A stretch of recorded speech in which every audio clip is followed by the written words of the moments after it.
Prime minister نے prime minister house میں تمام میڈیا کے باسز کو بلایا اور ان سے سوال جواب کیے کہ ٹیسٹ ہونا چاہیے کہ نہیں، اور اس میں لگتا یہ تھا کہ وہ چاہتے تھے کہ یہ کہیں نہیں ہونا چاہیے، جس پہ مجید نظامی صاحب اٹھے تو انہوں نے کہا پرائم منسٹر صاحب ہم تو آئے تھے کہ آپ خوشخبری دیں گے، لیکن آپ تو یہاں ڈاماڈول ہیں، آپ نے کرنا پڑے گا نہیں تو بم پھٹے گا آپ پہ۔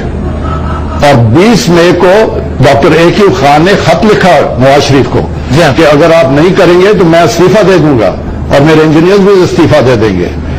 اور 28 صبح کو جب رات کو یہ تھا اندیشہ کہ ہمارے شگائی کے اوپر ہندوستان شاید حملہ کرے، تو 28 صبح میں پرائم منسٹر ہاؤس گیا اور اس وقت وہ بات کر رہے تھے کلنٹن صاحب کے ساتھ۔